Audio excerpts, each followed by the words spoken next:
Hello, everyone, and welcome to the Big Brother 25 Roundtable podcast. I'm your host, Taran Armstrong, and we are here today to talk about everything from the feeds this week here on Big Brother 25. And we're also going to rate the players from 1 to 10 based on how well we think they are doing in the game. With me to talk about all of that this week is Aman. How you doing, Aman? These house guests are running me ragged. I just found out that the target switched again today, like literally right before we hopped on. So I'm just like, just all over the place. But having a great time as per usual with Big Brother 25. Excited to be back for the round table to rate these people as much as I can. Yes, all right. Well, also with us to talk about this week's nonsense is Melissa. How you doing, Melissa? I am doing great. I am so excited to be here to talk because, oh my God, all this weekend I was like, let me at them. I need to talk about these house guests. It has been just one bad move, one just wrong. Oh my God, just one wrong thing after another. It has been so hard to watch. I'm so disappointed. I'm so shocked. I'm so ready to give out those ones. And yeah, this has been just like, it's why did we even save Jag? I went from such a high to such a low. So yeah, very excited to talk. Yes. Well, let's get straight into it. The last time we spoke here on the Roundtable podcast, it was looking as though I believe at that point it was looking like Jag was going to leave. And we did not anticipate that the power would be used to save him. But that's exactly what happened. Jag was voted out unanimously. Matt used the power to save him with the blessing of Cirie.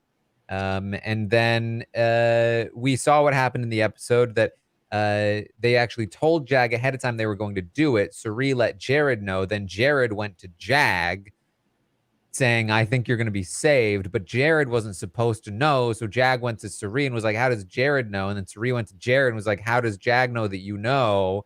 And then Jared went to Jag and was like, how does Cirie know that I know? And Jag was like, I don't know. And then Jared was very mad at Jag for screwing him up when it was his mistake. And then they went to an HOH competition where Jared won. Now, Jared is targeting Cam. That was the plan. He puts up Cam in red for eviction. But he's also very upset with America. He is getting a lot of questions about America in the diary room. And he's starting to feel like that means she must be coming for him. She gets picked for the veto. And he says, if she throws this thing, I'm putting her up there. She's going home. And lo and behold, Cam wins the tiny power of veto. He's obviously going to use it on himself despite a plan put in place to try to prevent him from doing so. And the target roulette spins up. Who's going to be put on the block? Is it America? Jared wants to go America. He wants to send America home, but he also wants to send Jag home because Jag lied to him when he questioned Jag about whether he told Cirie that he told him about the power being used on him. And there are also some people who would love to see Red go home, which would mean Bowie should go up on the block. And so this spins around for a little while until it eventually lands on Jag, primarily because that's what Cirie wants. She thinks that too many people were sticking up for Jag, and that means that he is more dangerous. If they take out Jag, then all of those people become friends with her more than anybody else. And so Jag ends up going on the block, but not before he is tricked into accepting that, thinking that he is a pawn. So now Jag is on the block to replace Cam as a theoretical pawn, but really the target. And that's how things stood as of yesterday. Then today, Red spoke to Jared and was like, okay, I know that I hate Cam right now, but I would love to get some more clarification on exactly what Cam has said about me and what he was willing to do and all of that stuff. And basically indicated that there's a path forward for them to try and reconnect in the future. He even said to Bowie that he would like to have a conversation with Cam after the HOH. Probably should have waited to have the conversation with Jared until after the HOH as well. This set people off. Jared got scared. Talked to Izzy. Izzy got scared. They talked to Felicia. Felicia got scared. And now they're all worried that Red is going to run back to Cam. And so they decided we need to flip this vote. We need to take out Red and keep Jag. And that is the current state of things. They even approached Suri about it, who was initially against it, still wanted Jag out. But once she heard about how adamant Red seemed about rekindling with Cam, she said, then it's got to happen. And so Suri has been spending the day talking with Jag, rekindling that relationship, making sure that they're good. And so that is, as of Tuesday, where things stand. But of course, there's an entire Wednesday left for things to continue to go back and forth. But now you're all caught up. Oh my God, this week, these players, I don't even know. It's like I don't even know where to begin. I mean, it's bad moves all around. It's like the initial saving of Jag, I think, was a bad move on Suri's part. I don't know why she would want to do that. Maybe to flush the power, I guess. But Matt's part, definitely not a good move because he could have saved that power for himself. He had one more week to use it. If it was a situation where it was like use it or lose it 1 week, okay, fine. Yeah, save your ally Jag. But it doesn't make any sense, especially with the way the week has been going and the fact that it doesn't seem to me like he's like really fighting to like keep Jag part of things or really utilize the fact that he saved him at all. So he is fighting to keep Jag, just very poorly. Yeah, because what he was trying to do was to get America on the block, and he was failing at that, and in the process making things worse for Jag. And now he thinks that Jag staying is basically a given, and he is continuing to throw Jag under the bus, thinking that it's fine, and continuing to make things worse for Jag. That said, I personally think he made the right move by saving Jag, assuming that he actually wants to work with Jag long term. But that doesn't necessarily appear to be the case. That's the thing is I just feel like I thought Matt was like a good player, like becoming a good player. But then the more and more that he brings up the fact that he's working with these people because of Riley, like to me, that is making me see like, oh, okay, so he's not doing this because he sees it being good for his game. He's doing it to fulfill the promise of Riley. And to me, like that is not a good player doesn't take advice from the first player out. Like it's not a good idea. And you need to like also pivot because you can't just be like Riley said that these people were good. And now the whole rest of the game, I'm just going to blindly trust them. It's not going to turn out well for Matt at this point. I mean, I think Matt is moving up on the target list when he really doesn't need to be. And the fact that he's the one who's throwing his allies under the bus, even though he's maybe not intending to do it, to actually throw them under the bus, he is not a good ally to have. Same with Blue. She's not a good ally to have. I was so excited when her and Jag seemed to be putting the pieces together after he was saved. And they really, I was so excited. And, you and Puya did that update too. And Puya was like, well, you never know. It could go wrong. And I was like, oh, that's so negative. This is the turnaround. This is what's going to happen. Oh, of course I was wrong. Of course Puya was right. That it just ended up being absolutely nothing. I mean, how does Jag not see that America and Corey were not the reason that he went home? They were not the reason that Riley went home. Like, they are not the problem. How can they be the problem when the other side is the whole house? Just having two people be like, I don't think so, guys. Like, that doesn't change anything. I mean, I think this is what it is. I think Jag just really wants to be part of something. Like he wants to believe he's part of this group. And so he's willing to, cover his eyes and be like, oh yeah, no, I don't see anything. I don't see a problem because he wants to feel like they weren't lying to him. And I kind of want them to vote him out this week so that he can see that he should not have trusted them. I mean, honestly, I love Jag as a person, but I don't think that he's worthwhile keeping in the house as a player. I just don't ever see him coming around and really understanding like, oh,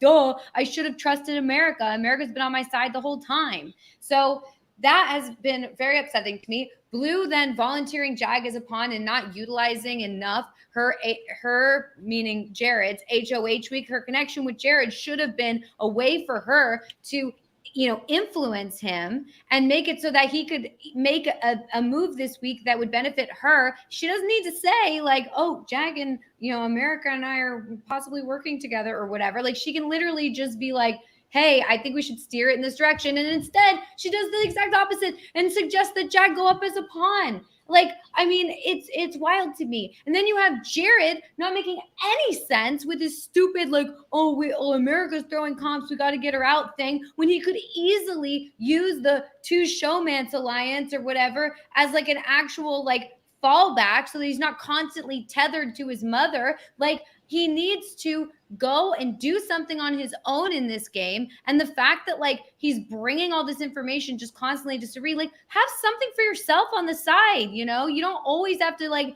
kowtow to Izzy and that whole group.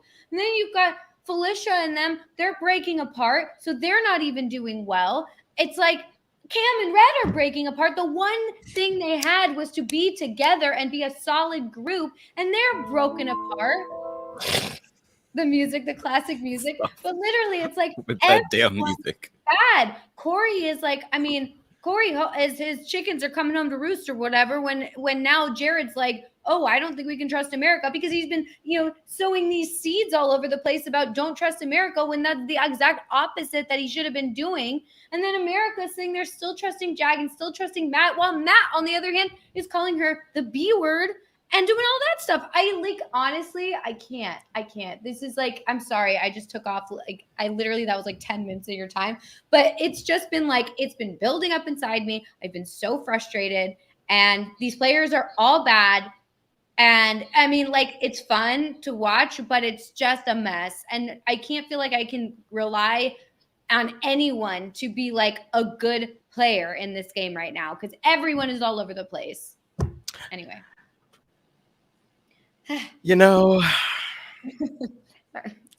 That was very cathartic to listen to. I thank you for that. I feel like Big Brother 25 is like someone having like 5 die, shaking them up in their hand and then throwing them down on the floor, trying to get a different combination, and the same combination just keeps happening. Like, they toss themselves around week after week after week, back and forth, over these dumb, convoluted, crazy plans that come out the yazoo, only for the thing that we thought was originally going to happen to end up happening anyway. It is like, I mean, now we don't know for sure because of the whole thing about Red becoming the target, but for some reason, I feel like Jag is going to end up going home again anyway at the end of all of this, because that seems to be the mantra for this season. Everybody is crazy. I'm not rooting for any of them. I want just to continue to see them flounder and thrash around and try to make the best of the scenarios that they come up with and to put out the fires that they started. It's just been a whirlwind, an entire whirlwind of just mess and craziness. And I don't even know where to begin. I mean, it's just, why is Jag on the block again? I just don't understand. I'm still stuck there. I'm stuck. I am very, very, very much stuck there. And the fact that they told him, the whole thing with Felicia even saying it out in front, I'm just like, what is going on in this house? Why is, like, it's crazy. It's crazy gas. It's crazy gas. The same, and the production assistant, whoever, that was questioning Jared about America and his DR, needs to be the same one that needs to be questioning Jag about everything else. Because if Jared can pick up on clues from people in the DR, I need the same thing to happen with Jag. Why were you and Blue so close to figuring things? No, not even close. You figured it out. You figured out that Sari is the linchpin. And nothing happened. It's just like, okay. All right. I'm just waiting for that moment at the end of the season, like we got like in BB19, when Jess has that really, really cathartic moment to talk to that cast and be like, I told you this is going to happen. I told you about Paul here this week, that week, this week, that week. None of you listened. Now look at it. Y'all are all out here. He's still inside. Do y'all need the same thing to happen here? Come on. I know that there are people in there that are smart enough to put this together. And we've seen 2 of them already do it. 3 of them already do it. But nothing's happening because Cirie is Cirie. And honestly, oops, excuse me. Not you, Siri. Cirie. Oh my God. I turn this shit off on my freaking MacBook. I can't even hear you guys if you're talking because this thing won't go away. Stop talking to me. Okay, I think I'm good. Oh my God. Anyway, I was going to say, I think that Jared, you know what? I think I hear what you're saying about Jared, Melissa, but a piece of me is also like, Jared sucks as a player. And I feel like in order for him to get to the end, he has no choice other than to don't try to get in your mom's way. Just let her cook, let her do what she needs to do, and you will get to the end. All of this, like trying to go against her at every other turn and trying to like underhand her one way or the other, it doesn't work for you. It's not hereditary. We're finding out you don't have it. She has it. So just let her cook. It might be boring for you to watch or boring for you to sit there, but either you want the $750,000 or you don't. Okay? And that's just where I'm at with Jared. Yeah, he is not a good player at all. And he's frustrating to watch because he believes that he is so good. And he's just constantly making things hard for his mom. And he's constantly making it harder for himself. Like he's not good. And also I think like Taran, you had mentioned this a couple times on the updates, was that Cirie is like a siren. Like you can be, outside of her influence and the fog starts to go away and you start to be like, wait a second, why were we all following her? Why are we all listening to her? And then the second you get back up in there, you get sucked into it. And I mean, honestly, I don't know if I would be able to be strong enough to be outside of her influence as well. I mean, when I'm watching her on the feeds, I'm totally sucked in. I'm like, I believe everything she's saying. I believe how comforting she is to people. And I'm like, wow, she actually really does want to work with this person. And then the next second she'll be talking to Izzy being like, we have to get them out. So I think it's top tier level social work. I think, strategy wise, I feel like Cirie, is all over the place, but socially, it doesn't even matter about the strategy because the social work is so good that everyone feels like they're in with her. And even when she goes against them, they don't really think that it's her that's doing it. They're like, well, obviously Cirie is on my side, but these people are the problem. And they never can see that Cirie is actually making any moves for herself, even though they know that she is an amazing player and that she's been on these shows many times and tricked many people into doing many things. They are still not putting 2 and 2 together that they might be being tricked by her. It's really good work.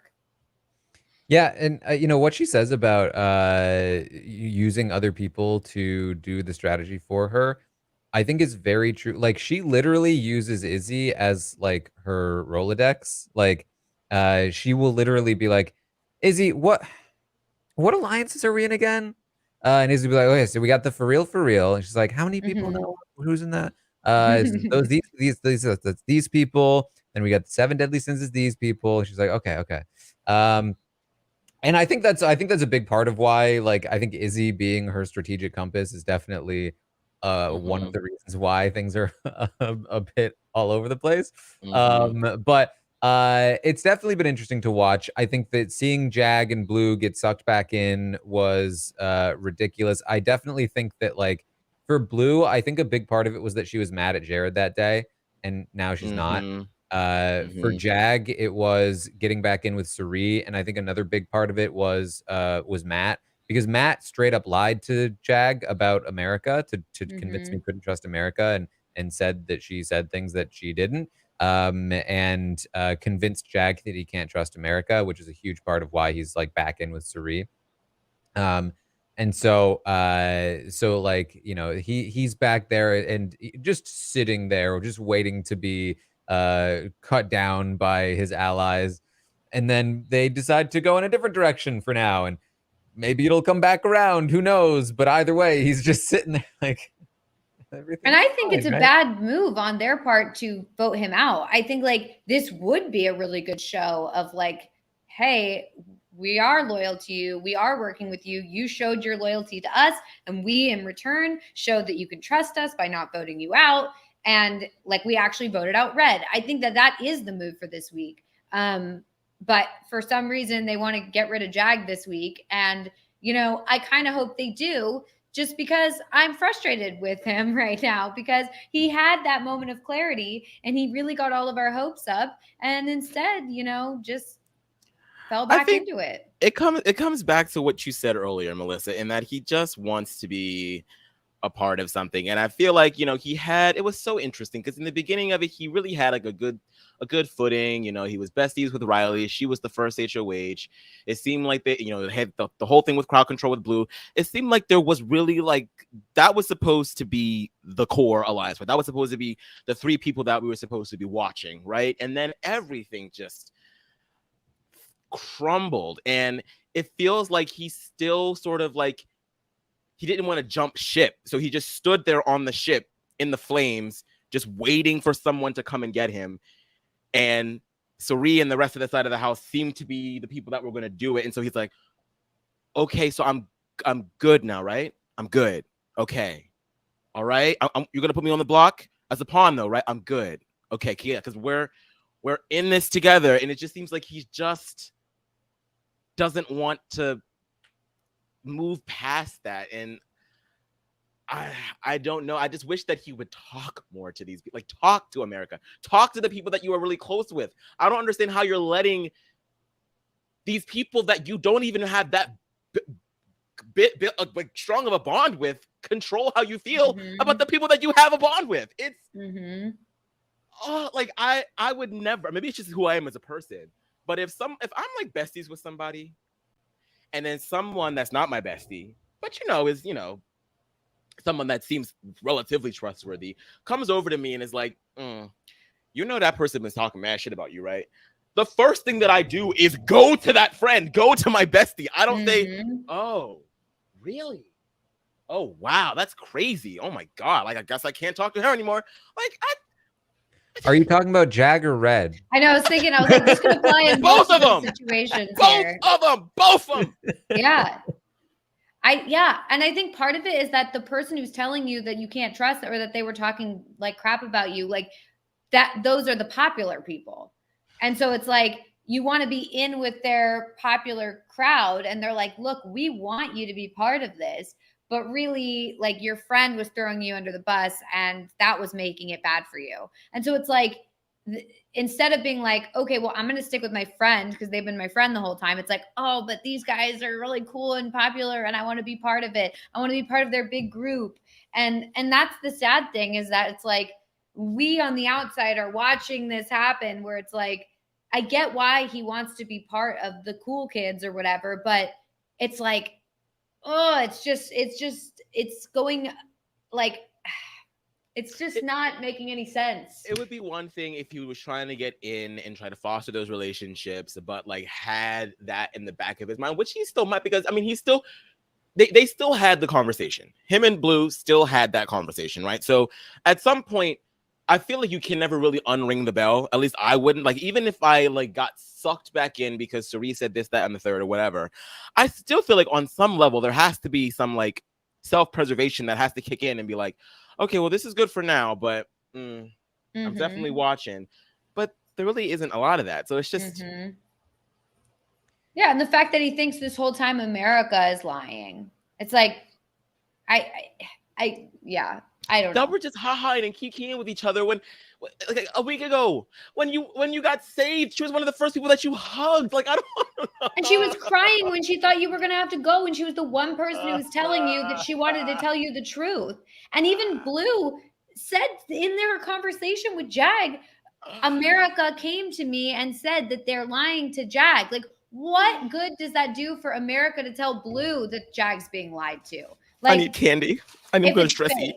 Like if that's fake, why would she tell Blue this fake information? It just makes them all look good to Blue and bad to Jag. It's like, it doesn't the whole thing doesn't make sense why that lie would happen. And Jag just believing it it's just very frustrating. It's like when Nicole Anthony was believing all that stuff about Janelle and like Kaser and everything. And we're like sitting there like, stop, they're not lying to you. Like they want to work with you. They haven't said all this bad stuff about you. And she just this is so much worse than that too. Like that was a period of what, like 48 hours, I feel like. I feel like it wasn't even that long. I'm still waiting on that house meeting that she was going to call. Still waiting on that shit. It's just so frustrating to watch because it's like we see it all, and the thing is that it's not even like, oh well, but Jag just doesn't know. Like he doesn't know what happened. He thinks they saved him, and that's that. He knows. He had the conversation with Blue where they both were like, oh my God, all the pieces are clicking into place. Here's what's going on, and then it was as if. Like I retweeted this, but someone said it's as if Jag wakes up every morning and his memory is just wiped and it's like a clean slate and he just restarts the game from scratch instead of remembering literally anything that was discussed the day before. There's such a like simple thing happening in the house. Obviously, Cerie's social prowess is a huge part of her success in the game right now, but her structure remains in place largely for one very simple reason. They're the only people in the house that aren't throwing each other under the bus. Like it's literally that simple. It's just that every other person in the game is throwing their allies under the bus constantly giving away all of the information. It's gotten to the point where everybody has been burned. If you tell anybody outside of Cerie a thing, then that thing will get back to Cerie and you will get in trouble for it because everybody has been spilling everything and throwing each other under the bus constantly. And so nobody in the game is allowed to do anything else. And it's entirely all their faults. It's such a simple concept that they somehow haven't managed to figure out is that, hey, if I'm, say, Matt, and I would like to work with Jag is a good ally for me to have. Probably not a good idea to tell Jared that Jag wants to work with Corey, America, Blue, and myself because he wants to go against the power. Probably want to keep that information to myself. If I don't want that to happen, I don't need to tell other people about it and let them deal with it. I should deal with it. I should go to Jag and say, this is not a good idea. Matt, Corey, and America aren't trustworthy. Here's what they've done, whatever the case may be. But instead, he decides he needs to run it back up the chain and let Mom handle it. And by doing so, gives up all agency in the game and his allies that he is throwing under the bus. And you know, we're not even talking about Matt's motivation behind that. The reason he doesn't want that group to happen is because America is in it. And he couldn't possibly have America getting anywhere. I mean, what would Daddy Tate say about that? So it's just like, you know, like it's ridiculous. Oh, I hate it. I think Aman's freezing all over there. What did you just call him, Taran? Oh God. My favorite is the people that are like, why are we always bringing up all of this stuff about like the B word and all of the misogyny? Like it's so irrelevant to the game, and it's like, is it though? You are so ignorant to any social dynamic if you think that a guy who is calling women the B word and quoting Andrew Tate, if that isn't relevant to how he views things in the game. So many people have been asking for so long, what is Matt's problem with America? Why is he so obsessed with taking America out of the game? And it's like, here's a clue. Yeah. Except if you like to intentionally ignore that clue, then you will continue to be mystified. It's I don't know. I couldn't possibly know. Yeah. And it's so unfortunate too. When I saw, like, heard what he was talking about and make that quote, I was just like, oh God, like, because he seemed to be sort of like, you know, everyone in this in this house, mostly in the house, is relatively inoffensive. Most of them, you know, like we have a few bad apples in the group that say a lot. And I was just sort of depending on him and Jag to sort of like be the ones that were going to be cool, you know? And now we've lost that as well. And it's just for that to be, and I think Maggie sort of like summed it up perfectly on the update this morning. Like, this is part of him. It's part of how it's going to inform his game. And that, by extension, is going to define the experience of America in the house and what she will have to be up against and deal with. And that is a hurdle that I think that a lot of people just don't always see a lot of the time, even though it's like staring at you dead in the face. So just unfortunate all the way around. It's I just disgusted. Just really disgusted and disappointed, to say the least. Yeah, it's certainly not what I expected coming from Matt. I really thought Matt was, you know, a good guy. And I feel like it's not just one thing. It's like it's many little things that all add up to something that just doesn't sit well. It's like there was that first comment where he called America the B word. I believe it was about America, but it was like joking manner about her ruining the shrine or whatever. And like, to me, I was like, obviously don't love the use of that word, but it's like, he was obviously joking. It's not like a great joke, but he was messing around. And if that's the worst of it, guys, come on, like, let's chill out a little bit. But then he just kept doing it in an actual serious way. And then, you know, he's quoting Andrew Tate and Dan Bilzerian or whatever. And you're like, oh, okay. Yeah, nope. This is all not good. Like, the whole picture, once you add all the pieces together, is like not good. So it's not just individual things. Cause I know people are, you know, saying, well, you know, that quote's not bad, or that, you know, he was joking. That's one thing. You know, it's everything added together, which is not great. Right. Yeah, and it like people also are like, oh, it was such an innocuous quote, as though he didn't follow up the quote with, yeah, then I hang with my boys so that I can I don't have to care about that B word. Like, well, also, you shouldn't know a single quote from Andrew Tate. If you know one single quote from Andrew Tate, that's too many quotes. You know what I mean? Like, it doesn't matter what the quote is. For that to be the guy that you're taking any amount of wisdom from is right. I don't know a single quote from Andrew Tate, and that's intentional. You know what I mean? Like, it's not about like, oh, well, but it's not that bad. It's like when people quote Hitler and they're like, well, that quote is fine. It's like, okay, well, you shouldn't be quoting Hitler. Okay. I just, you know, yeah, I mean, and it's unfortunate. It really is. And back to what you were saying about like him running info to Suri, it's just the onion structure of this house. Just, there is just like no possible way that any, like, if there's one leak, it's always going to go back, because everyone is in a permutation of something with Suri, and it's just horrible. It's just like no one is like safe from like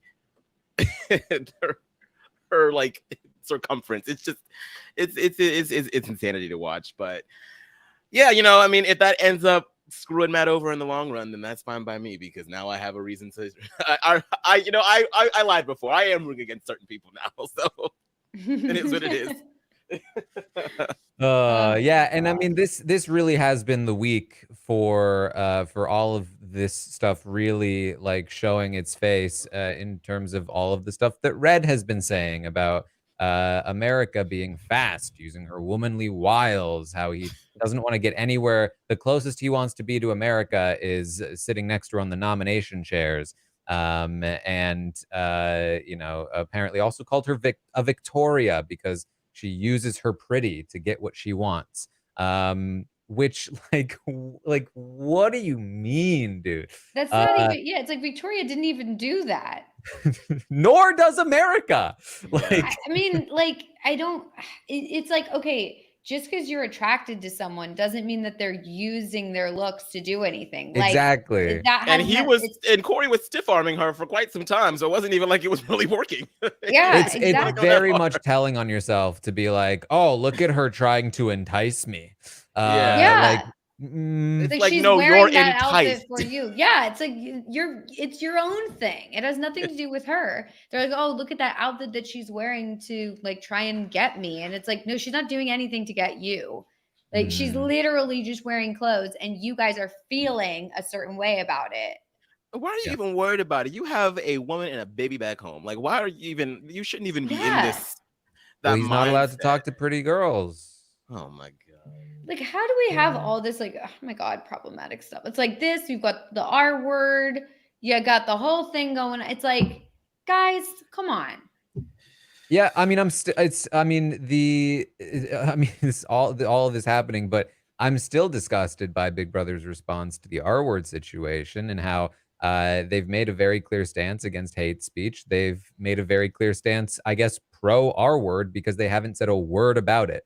No statement, no talking to Jared, no punishment whatsoever. They've made it very clear that they think it's perfectly acceptable to say it. Which I think is just so atrocious and absolutely despicable by them. So I actually have a bit of maybe, I don't know if it's unpopular, maybe more of a nuanced opinion about this whole R word situation. And I'm going to use my word. I'm going to choose my words carefully because I don't want anybody to misunderstand what I'm saying. Should not be using that word at all. No, it's not a good word to say. We know why.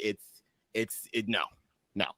But one thing that I will say in terms of like how Big Brother is handling everything, I think that they sort of have, because I was having conversations with people about this, and I've sort of come to the conclusion that I feel like Big Brother wants to be on the right side of history, right? Like they want to show that they are progressing and that they are trying to be as respectful to as many members of the audience that are possible, right? And so this no hate speech, zero tolerance policy for slurs, racial slurs, all of that stuff, I think that within itself is a good stance to take. But I think the problem that we run into, especially when it comes to something like the R word, is who defines what hate speech is. Because there are so many pockets of people that are like, I had no idea that the R word was even a thing. I grew up hearing that word all the time. I grew up hearing that word a lot. And then right around I want to say high school is when the R word was something that was like a big no-no. But before then, everyone was just using that word just like it was nothing. Like it was just like any other word. And so I feel like you probably have those same pockets of people that are on production that are like, well, is the R word a thing? I don't think it is. Because we all know what the N word is. We've got centuries upon centuries upon centuries upon centuries of that disgusting word being used. We know where it comes from. We know the history. We know what it means. We know why people, especially people that are not Black, should not be saying that word. Point blank, period. But now when it comes to this one, it's like, oh, well, I think there's like a little bit of like conversation to be had. I think the best thing that they could have done, if you didn't want to remove Jared because of the whole Cerise situation, what you do need to do is tell the audience we are pulling him into the DR. We are telling him, we heard him say this word. It is completely unacceptable. If he uses it again, he's out. Then you air that segment on the show. You let everybody know this is what happened in this house. This is the word that we have heard being used. It's not okay. If we hear anyone say this word ever again, he's out. Mm-hmm. But to hear nothing and for it to sort of just be like,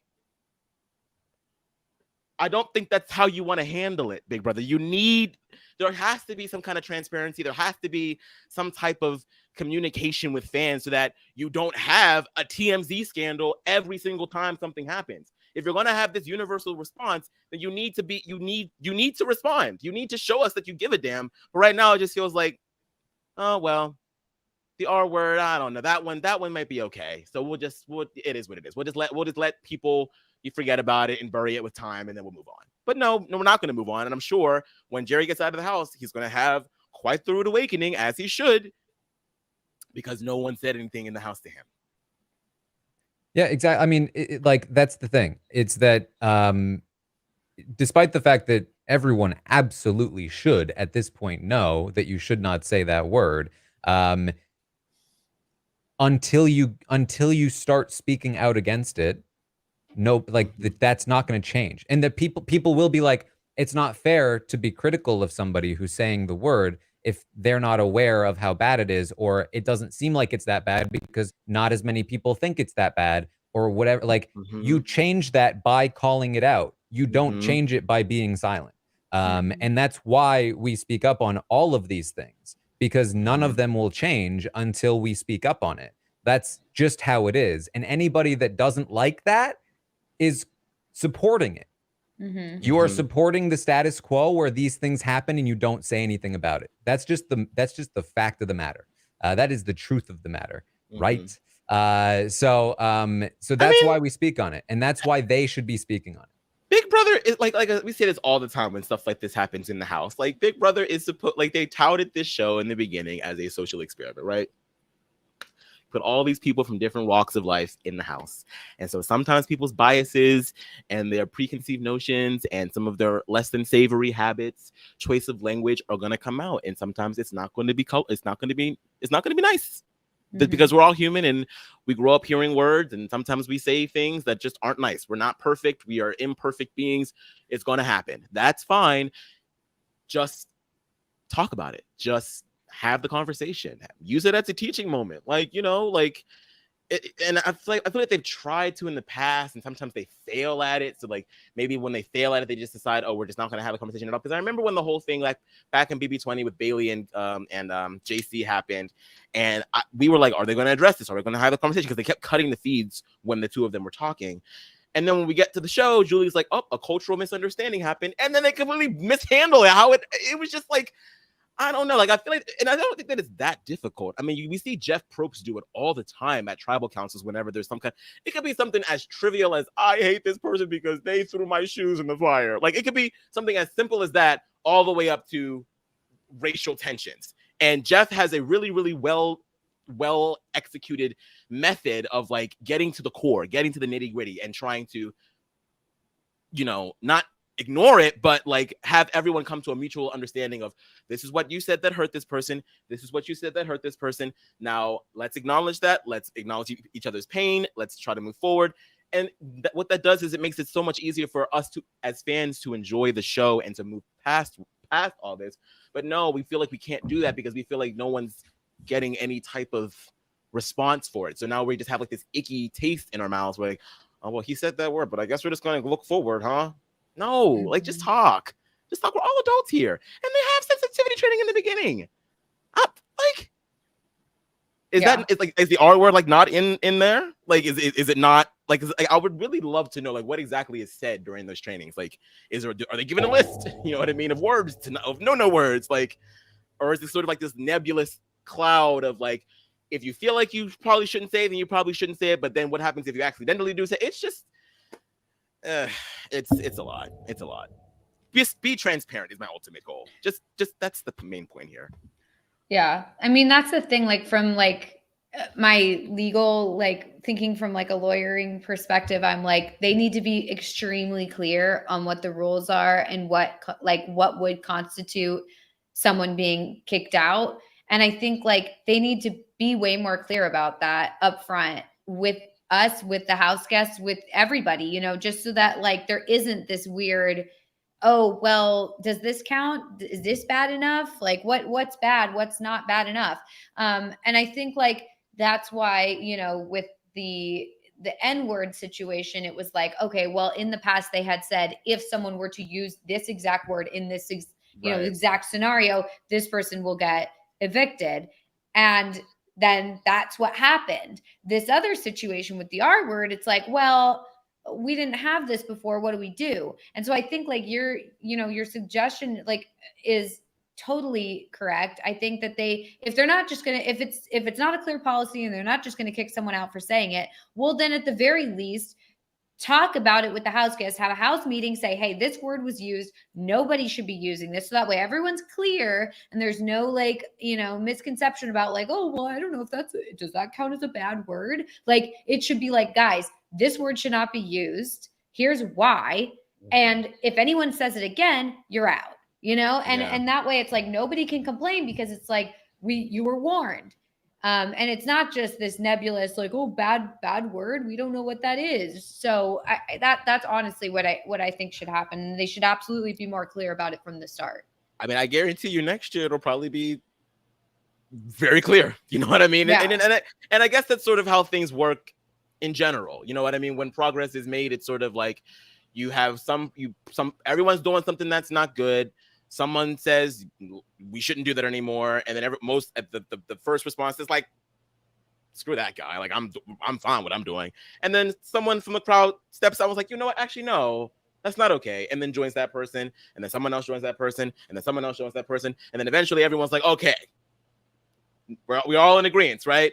So I feel like with the R word, it might be one of those things where it's just like, no, I think that word that one's fine, but everyone's gonna be like, no, it's not. And if enough people say no, it's not, then it's not. So I guarantee you next year, if someone says that word on the feeds, provided we have feeds, they're probably going to be out of there, and they should be. So yeah, just like I said, just having the conversation and just being as transparent as possible. I'm not saying that we have to see all the inner workings of how Big Brother production works, but at the very least, just tell us what's going on when something like this happens. That's it. All right. Well, let's get to some of the questions that were asked this week on the survey. There is still about 5 minutes left if you want to get your submissions in.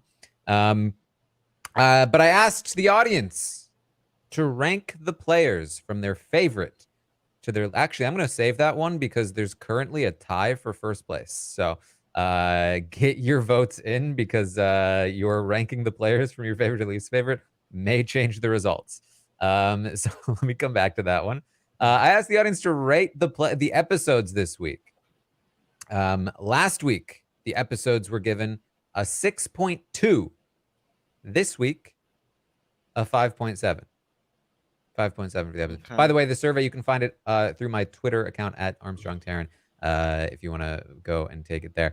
5.7 for the episodes, lower than last week, which I think is fair. I do feel like the episodes have mostly just been fine. Just fine. They could be better. It's really starting to feel like this is a season that that needed to be enjoyed in the moment. It's like a BB Can 6 a little bit, I think, rather than what we see in the episodes, because the episodes just have not been giving enough. I feel like this is going to be a very like meh kind of season with the episodes alone. It's what I'm feeling like right now. Yeah. Yeah. I asked the audience to rate the feeds this week. Last week, they were an 8.4. This week, a 7.1. Yeah, I mean, makes sense. I mean, this, like, provided how things are going, it's sort of, in a lot of ways, seems to be like a little bit of a repeat. So, yeah. Yeah.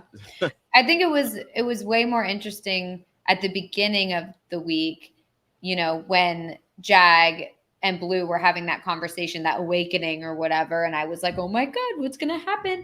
And trying to see, what all the conversations were. And then it just kind of fizzled out for me. Yeah. Yeah. A lot of disappointment from a lot of different angles, I think, with the feeds this week. Rate the season as a whole so far, I asked the audience. How would you rate the season as a whole so far? Last week, it was an 8.0. It moved up from the previous week's 7.7. The week before that, it was a 7.8. And in the very first week, it was an 8.5. So it had come back up to an 8. But this week took the biggest hit of the season so far, down to a 7.3. Yeah. Yeah. Makes sense. Yeah, it makes sense to me. It's like, I've been saying this, and I know some people disagree, but I want to see Suri have some challenges. I want to see her fight to win. You know, if she's going to win the whole thing, I want to see, you know, some, you know, competition. Otherwise, it's just her marching down to the end, and I don't really want to see that. So, I don't know. Yeah, I think when like a fourth of your players out themselves is just really do awful things in a week, and then another fourth of your players are playing so abhorrently and terribly that you've lost all hope. You're left with like 4 maybe players who are like, okay, I see what they're doing. That's when your hope for the season starts to wane. 7.3 there. I asked the audience to rate the invincibility twist. Last week, the invincibility twist, before it had happened, was given a 5.4, and I predicted that that rating would go down once people saw it go into effect.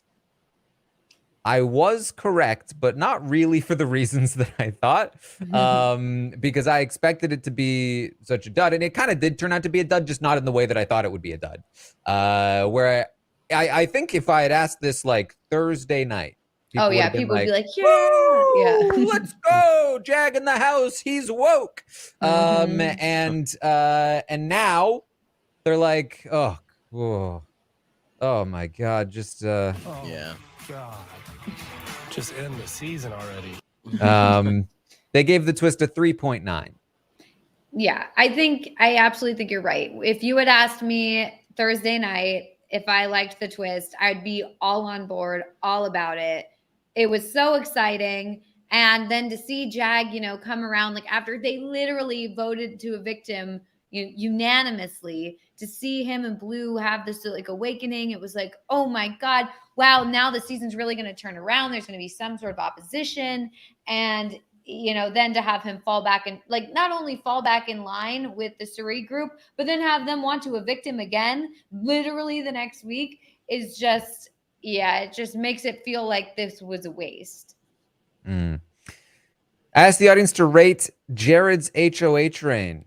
Last week, Cam's was given a 2.8. Felicia's was given a 6.9. And Riley's was Heisem's was given a 2.9. And Riley's was given a 4.1. Where does Jared fall in that? He got a 3.1. 3.1 for his HOH reign, which is definitely fair. I mean, he definitely did not play his HOH very well. However, I do think that he has landed on like, well, never mind, because now they're taking out Red, which is not the move. So, yeah, bad one. Yeah, I mean, I agree. I asked the audience, who do you want to be evicted this week? 72% of the audience would prefer Red is evicted. So I guess they are pleased with this most recent flip. And I also asked who the audience wants to see win HOH next week. 60% want America to win 60%. A full majority of the audience voted for America out of like 12 options. So that is one of the highest percentages of wishing somebody who got HOH I think I've ever seen. Yes, I would like America to win HOH as well. I am part of that 60. I am an American. Yes. I am an American who is for America. I did finally accidentally type American one time in my tweet about America. I was like, oh. It works. All right, here we go. The results are locked in. Everybody is ranking their favorite player. What do you think is happening here? What's the top 3? I think number 1 is America. America's definitely up there. I think most people still enjoy Suri for the most part. Yeah. Even though she's running everything. Let's say America, Suri, and then either Corey or like maybe Felicia, because she's still like really funny. Yeah, maybe Felicia, because she's so funny, just a personality. And people are kind of annoyed with Corey, like just the handling of all this stuff this week. But I guess, you know what? I'm just going to say America, Suri, Corey. Just keep it simple. All right. Aman? I'll change mine just to okay. America, Suri, and maybe maybe Jag. Maybe he got like a big uptick because he came back and everyone was like so excited. Maybe. All right. Melissa's closer. The order is Corey, number 1 by Whoa. 0.03 of a point of average. Wow. Very close. Very close. Corey over America, number 2. Okay. Got And it. then Okay. Suri not far behind in number AmeriCorey. 3. Mhm. Stands.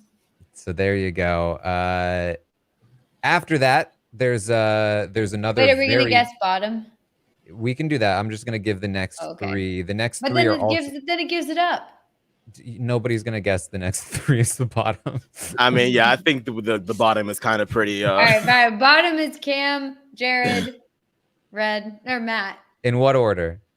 Cam on the bottom, then Jared, then I'm gonna say Matt. No, wait, maybe Jared at the way bottom. Jared, then Cam, then Matt. Jared might be all the way down there because of what happened. Yeah. So yeah, I agree with that. I would say Jared on the bottom, then Cam, then Matt. Melissa, you were right the first time. It was Cam at the bottom, followed by Jared, followed by Red. I think the Matt stuff was too recent. Matt was fourth to last. Red doesn't bother me like he seems to bother a lot of people. He's like relative. Like I mean, the America stuff wasn't great, obviously, but before that, like I feel like people have always been like really down on him. Yeah, and, they've like, always hated him. Well, he's been on the America stuff for a while. Well, has okay. he though? I feel like that has like been like for the past like maybe like week and a half. Maybe I just wasn't paying attention. I felt like the birthday stuff today I thought was very cute, so it kind of made me soften a little on him. But I think you know, I don't love the America stuff with him, but yeah, I thought it was very sweet that he like cried when he got breakfast in bed today for his birthday. So maybe I'm just a softie. Oh, there you go. So it goes Corey, America, Suri. Very clear top 3, very close vote. The next 3 are separated by less than 1/10 of a point of average for the 3 of them as well. It goes Mimi, Felicia, Izzy as the next 3 to round out the top 6. Then Jag in 7th place, kind of on his own. Then another 3 who are very close: Blue, Bowie, Matt. And then the bottom 3, Red, Jared, Cam. So that is the favorite player list. And now it's time to rate the players. Yes. Alrighty. This is, of course, the portion of the podcast where we rate the players based on how well we think they're doing from 1 to 10, with 1 being the worst, 10 being the best.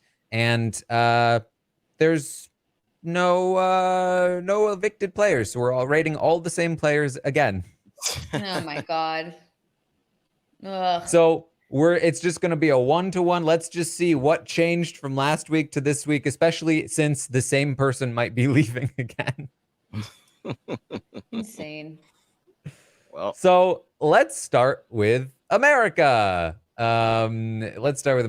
Last week, she got a 3. I gave her a 3. Things were not looking amazing. That part of that was that in that space of time, she had gone to Jag with information about the 7, and he had ratted her and Corey out, and that was not looking good. And she was starting to look like she might be a target. And lo and behold, she very nearly was evicted this week. I mean, it was a very close thing. And so she did get through it. And I do think that she's put in some good work with Suri and Izzy. However, she keeps telling Blue things. She keeps telling Jag things. Those things keep getting back to Suri and Izzy. So as recently as yesterday, they were back on the America's no good train. And that's no good.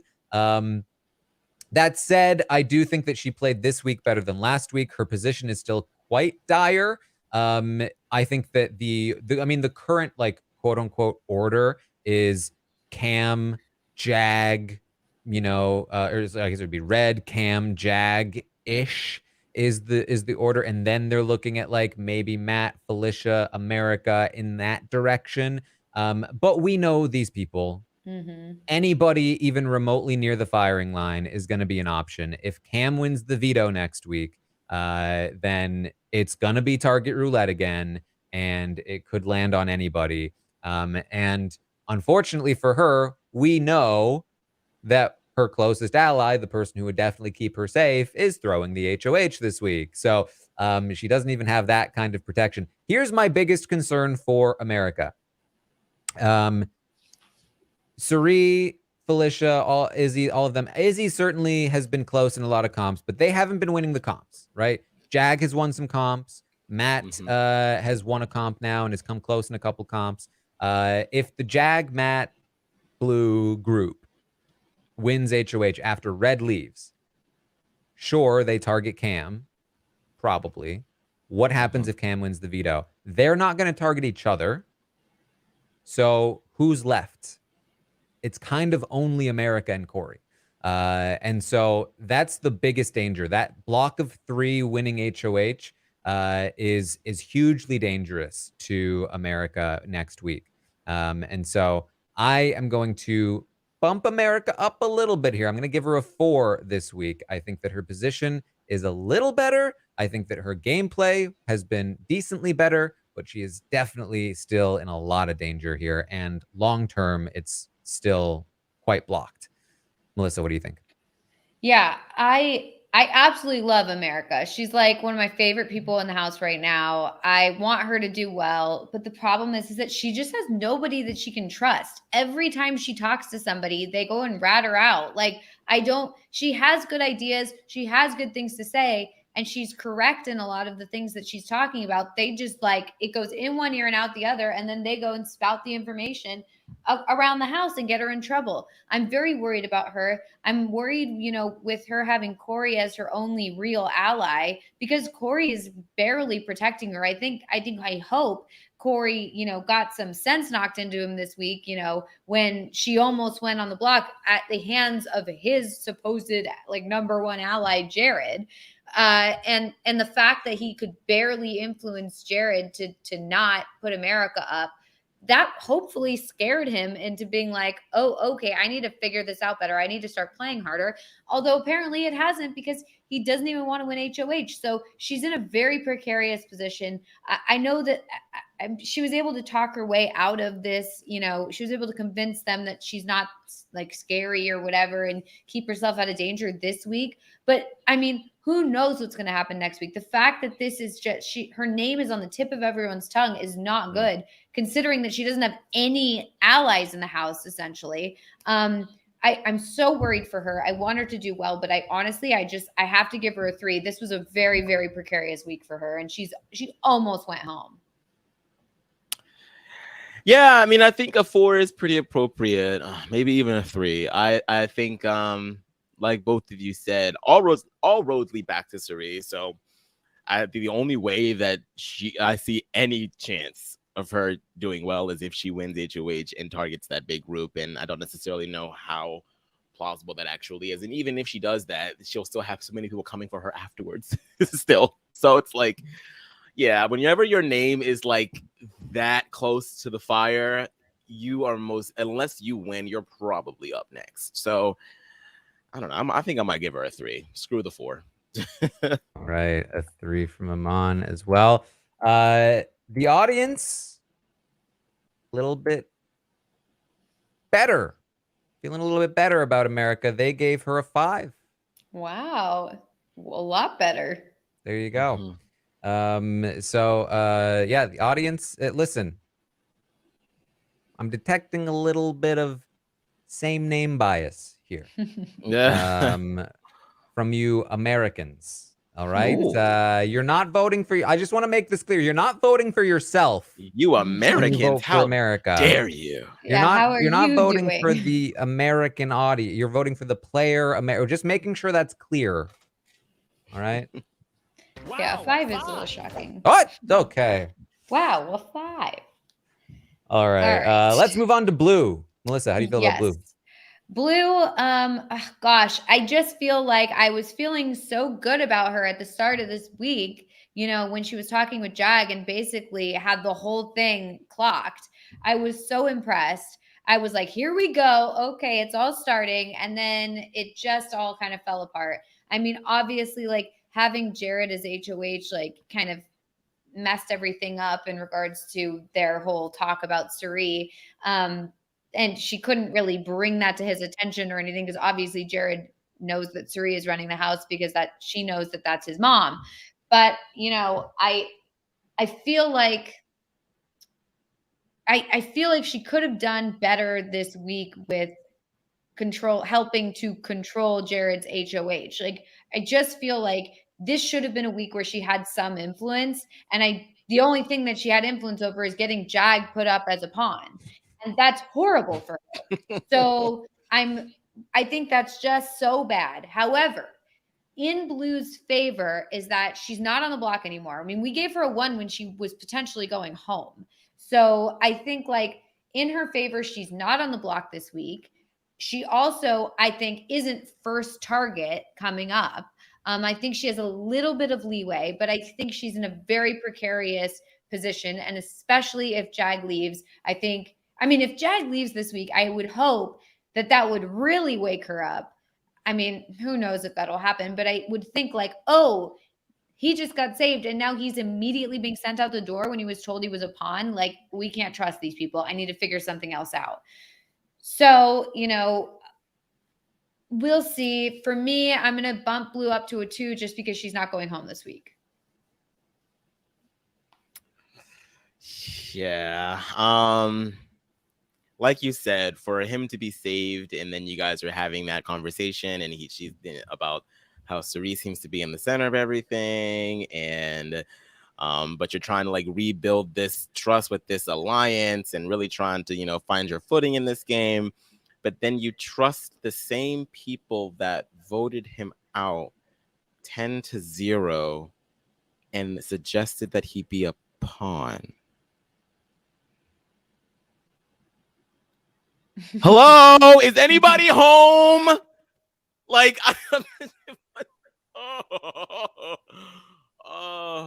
okay. 2 or 3. I feel like her and America are kind of like in a similar spot. So I'll just do the 3. I'll do a 3. Only because similar to what Melissa said, at least, I mean, her showmance is, although it's tumultuous and oftentimes nauseating, it is somewhat keeping her here. So it's like, okay, at least she has that, I guess. Whatever. Well, the audience does agree with you. They also gave Blue a 3, which will make Blue a 3 overall, even though I think that is far too high because I'm giving her a 2. And it was barely a 2 up from the 1. So she will get the 3, but hear me.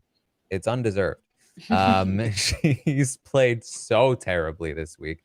She threw both of her main allies under the bus, got Jag on the block, tried to get America on the block, has continually discredited both of these allies, continues to be in a no-win position in the game. The only reason I'm giving her a 2 is because, A, unintentionally letting Jag go up as a pawn has helped his chances of staying in the game. That was not her intention. And B, for some reason, Izzy is satisfied with Jared's control over Blue and wants Blue to go far, go deep in the game, which isn't anything for her to like win the game, but it does mean that she's no longer in like a ton of immediate danger to go home anytime soon. Can I just be shady real quick? Because a certain someone was coming for my team when I had lost 2 of my members, okay? Even though one of them was, you know, for some messed up bullcrap. But I just want to say the remaining 2 people on someone else's team are some of the worst players of the season. So really, you know, and I'm not out here saying that Jared is like king of Big Brother, but at the very least, at least he's connected to Suri in some real way, while the other two that are on said person's team are floundering and chomping at the bit to just even grace the hem of Suri's garment. Okay, so I'm just going to let that be where it stay, because you, sir, will not be winning this draft either. So welcome. Welcome. Honestly, I thought maybe he could have been talking about me because my team sucks too. I was like, oh this no, could I would be me. never. I would never come for you or your team, Of course Melissa. not. Yeah. Never. I think my team's been doing the best on the Stockwatch. Okay, but, well, no one asked about that, Taran. This is well, this is about a certain someone. You didn't let me finish. I think almost no chance to win, and also I think it's about to change this week. Speaking of, let's talk about Bowie. Aman, what are your thoughts on Bowie? Who?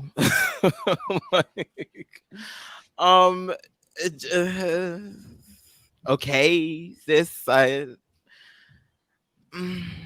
mean, I can't even, like, I literally can't even think of what she's done this week. What have I seen her? What conversations have I seen her in? Besides being like one of the last few people to know about whatever the plan is going to be from the Alliance, and then going and telling other people what the plan is for the Alliance, the fake one that she thinks that's real, but she's not really in. I mean, where is the game? Where is the game, and where is she? I don't know. I honestly don't know how to rate this woman, because I feel like, I mean, her name was floated around this week as a means to send someone else home. So I guess that's good. But then you still have people that are like, oh, well, we can't let her get too far because she seems to be the type to just sort of skitter by. And once it's too late, you got to get her now. So she's kind of in danger, but she's not, because she's kind of inconsequential. So is it kind of like she can go either way? So it's a 5, so it's put down the middle. But no, because when I do see her in conversation, she doesn't really contribute much. So I want to go 4 or 3, maybe 4, because I think she's in less danger than the other two that she gave 3s to. So I guess it's a 4, but it's a very reluctant 4, because I don't know what she's doing. So yeah, 4. All right, it's a 4 from Aman. The audience a bit lower on Bowie. They gave her a 3, and it was barely a 3. I'm with the audience. I think Bowie is an easy 3 here. I think losing red is bad for her, obviously, but she might not lose red, which would be a huge outcome for her overall. She's a lock for the end game, but very little chance to win right now.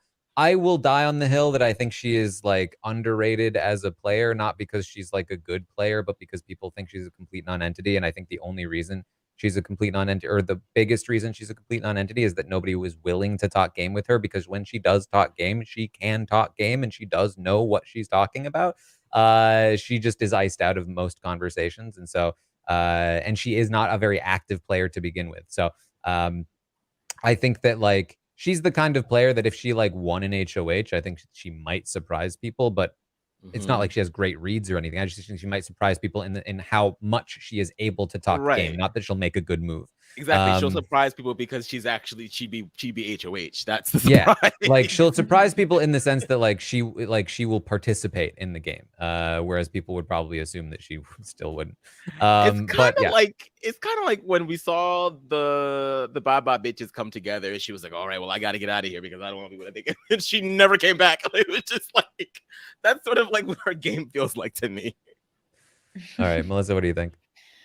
Yeah, I mean, I think she seems to me to be in about the same position as she was last week. However, if Red goes home, that's not good for her. I mean, she currently has the Cam Red thing, and if one of them go home, that's not great. Now it looks like Jag, it's possible that Jag is the target. It's possible that Red is the target. We don't know yet. And I think like it wouldn't be just absolutely devastating to her game to lose Red, but I don't think it's great for her. So I'm tempted to go honestly a little lower than I did last week, just because she might lose an ally. But at this point, we really don't know what's going to happen. So I'm going to give Bowie a 3, same as last week, but that could go down. All right. Let's move on then to Cameron. And I'll start with the audience. Last week, the audience gave Cameron a 3. This week, they're giving him a 2. Okay. Look, he's a house target. He barely Yeah. escaped eviction this week. He fell into a monstrously easy trap to avoid. He lost his closest ally in a dramatic breakup. You know, there's not much else to say. I mean, he has no prospects in the game. He has no allies. There's nothing here. He's lost everything. And he has not managed to hold on to anything. So, yeah, I'm going to give him a 1. That's my new 1 sound because I overused the other one last time. And I didn't get the turlet sound bite. Turlet. Yeah, I mean, this has not been a great week for Cameron. I think I hope, I think that if Red sticks around, I think him and Cam can, you know, get back together. I really think they can, especially after this conversation today about like, oh, well, what exactly did he say? Oh, well, maybe we could talk, whatever. But I think, you know, the fact is that because of that conversation, Red might be going home. So it might not even be an opportunity to talk. I think this house is it changes day to day. I think, yes, he's the house target now, but it's also possible that he wins HOH next week and then people want to work with him again. I mean, or maybe there is a reality where some people start to realize, oh, Cirie really is in control of everything. We need someone to fight with us. Let's get Cam. You know, I don't know. And the fact that he's not going home this week to me is obviously a good thing for his game and makes it so I don't really want to give him the 1. I think, oh gosh, I think I'll give him a 2. A 2? All right. I think I'll be nice and give him a 2. Let's not forget that he fully believed that Red was the target when he was the target, and then also believed that he was. You know what? You're right. I'm giving him a 1. Change it. Scrap that. Give him a 1. This man won the veto, and he's about to get 3 straight 1s. This is insane to me. Like, the gameplay is just so atrociously horrendous. And for him to not, like, if he's been on the block so many times, like, and he's been close to going home at some point each of those times. So it's just like, they're really, like you said, I mean, no prospects is the perfect way to put it. There's just no way for him to do anything in this game. He would constantly have to win HOH, then veto, then HOH, then veto. Which would only make him more of a target. It's just, yeah, it's a 1 for me as well. As the remix version. Right. Let's move on then to Cirie. Man, Cirie continues to be really interesting to rate here. I think that her move to save Jag was such a mistake. It didn't make much sense at all. And it really opened herself up to, you know, some massive potential downfalls in her game. And then she plugged those holes. And now she's fine again. Which is how it goes. And I feel like this week, more than any, we've seen just the ridiculousness of her position and her social game continue to just have such a stranglehold on what's happening. You know, I'm gonna go back up from the 7. I feel like she survived her gauntlet. I said last week, I felt like this was the time. If something was gonna break, it was gonna be now. And it almost did. And then she held it together. And I just don't know that there's gonna be another good opportunity for anything to break for her again. I still am gonna punish the rating a bit for the move to save Jag, because I do think it was an unnecessarily risky move. But I mean, it's just very impressive overall. So I'm gonna go with an 8. Yeah, I'm going to go with an 8 as well because, yeah, like you said, that was not a good move to save Jag. And then after that, you know, she had the issue with, you know, Jared finding out about it. She had the Blue and Jag conversation where they realized that Cirie was in control of everything. They had Cirie telling Jag, like, trying to convince Jag that it was actually like America and Corey that were the problem. And we were all like, why is she trying this? Jag's not going to buy this. And then Jag bought it, and everyone fell back into place to want to work with Cirie. So, yeah, it's just every week she's just able to just work her way through everything no matter what. And people just fall in line. So I am impressed. I think like I don't think this is like a 9 week for her or anything like that. So that's why I'm giving her the 8 instead. But we'll see next week. Yeah, it's interesting because like saving Jag for me wasn't necessarily like the worst thing in the world. I mean, when it was like the whole narrative was, oh, we're gonna use Jag to go after Cameron and Red, and that way we can appease Jared by keeping Blue in the house, but I can also get, you know, I can have my cake and eat it too by keeping Jag in the house through Matt using the power. So it's not like the worst. It's sort of like a convoluted plan. I feel like the rollout of it was sort of messy, and now that Jag is ultimately back on the block and could still go home, it's just like, then what are we doing here? So that was like a lot of mental gymnastics for no reason, which is, you know, not necessarily a fault of Cerie's. I mean, she definitely contributes to it, but I think it's just the nature of that damn house this season.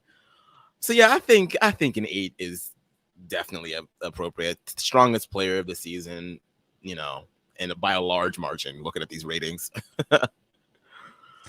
Well, the audience agrees. They gave her an 8 as well. And Cirie is going to hold in there with an 8. So let's talk about Corey. Melissa, what are your thoughts on Corey? I really like Corey. I really like him, and I want him to do well. I really like, I'm worried because the fact that Jared, his like number one ally, was HOH this week, and America was probably going to go home at one point, and Corey couldn't really do much of anything to convince Jared. Jared was like, Corey, you're stupid. Like, this is what's going on, and you're just not seeing it. Like, it was just not good. He should have some sort of, you know, influence at all over anybody. And I feel like he doesn't have any influence still after all this time. And then the fact that, you know, Jared is reporting to Cirie and Izzy, you know, that, oh, well, Corey wants to be with me and Corey thinks of me as a separate one and blah, blah, blah.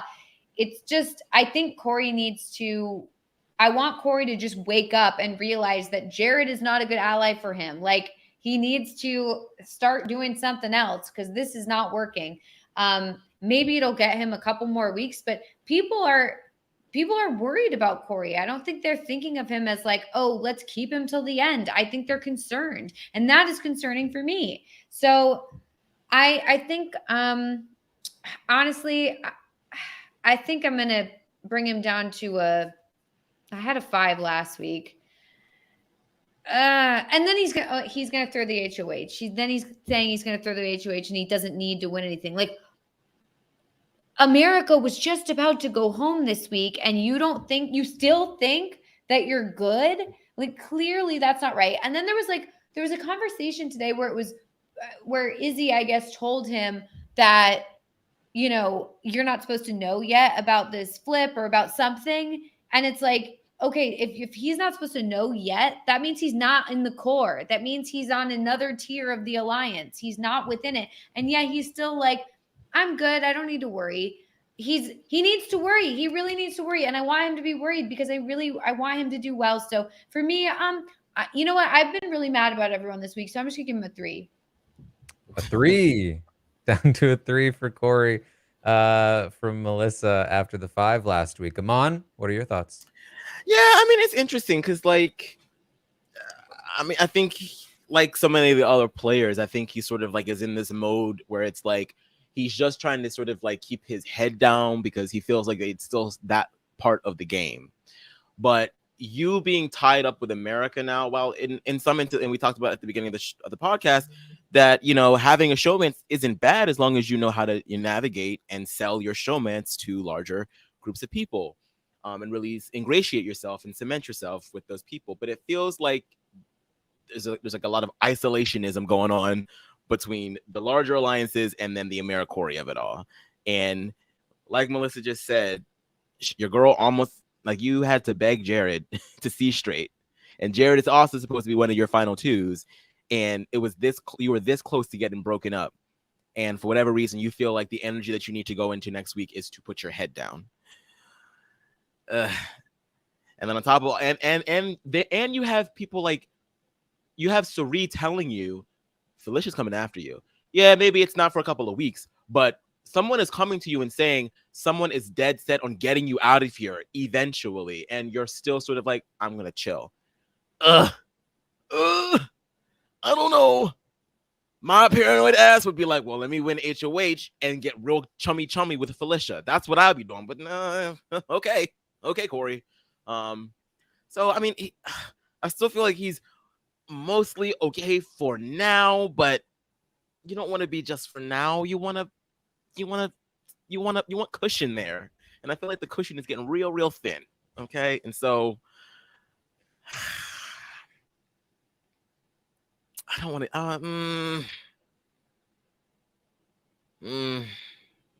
I kind of want to say 3-2, but then Zach and Corey's mom tweeted me back on Twitter and said that I get free admittance to the alliance. I'm not going to say on the show. So, bribery. Wow. Okay. Good to know. I didn't get invited to anything. It's fine. I'll give him a 4. Wow. A 4 from Aman. Well, I mean, listen, now that I know that there's bribery happening. Yeah. I didn't get any offers. This rating from the audience might make a little more sense because the audience gave Corey a 6. Oh, see, no, I wouldn't go that far. Okay, audience. I don't know what. Hold on, I don't know what was offered to the audience. I didn't get that same deal. Okay? We all wish Corey was a 6 this week. Come on, we love Corey, but he's not. He's just This is starting to look like one of the most like widely distributed rated players in Stockwatch history here. Last week ranging from a 3 to a 5. This week now ranging from a 3 to a 6. Listen, I'm not with the audience. I am gonna flip-flop a little bit with Melissa, I guess. I am gonna go with the 4 here for Corey. I do think his position has improved from where it was last week. It was looking very dire last week. I think it has improved a bit. He has gotten back in with Suri and Izzy more so than he was last week. And so that's a good thing. But I do think he's played so many things wrong this week, including pushing too hard for Jag instead of realizing that all he needed to do was sit back.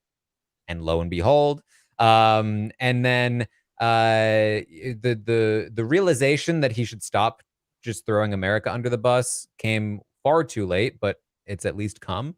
And so, you know, it's a 4 overall, but you know, there's still a long way to go for Corey here. All right, let's move on then to Felicia. Aman, how do you feel about Felicia? I was about to eat this chip. Yeah, Felicia. So interestingly, like, because I had to do I had to play a lot of catch up this past weekend because I had like just a lot going on, so I wasn't able to watch the feeds as closely. And so when I started seeing updates about like Suri versus Felicia, I was like, hold on now, what's going on? And so looking into it, I'm like, oh, okay, so she's starting to show why in the end she might become more of a liability for Suri more so than an asset. A little bit too loose lips, not able to. I mean, she was just spilling plans left and right in front of people that the plans entailed. Like, it was just like Felicia, like I think that she just gets a little, she's showing her comfort just a little bit too much, I think.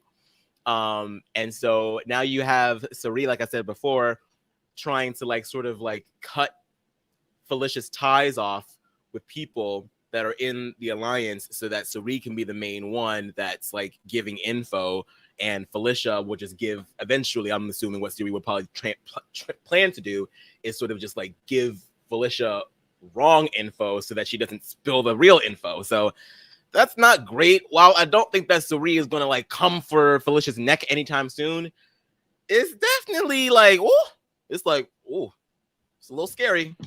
So, I mean, she's still above a lot of these other players just by, you know, her proximity to Cirie. So I'll say a 7 is way too close to an 8 for Cirie. So I'll say like a 6. I'll say a 6.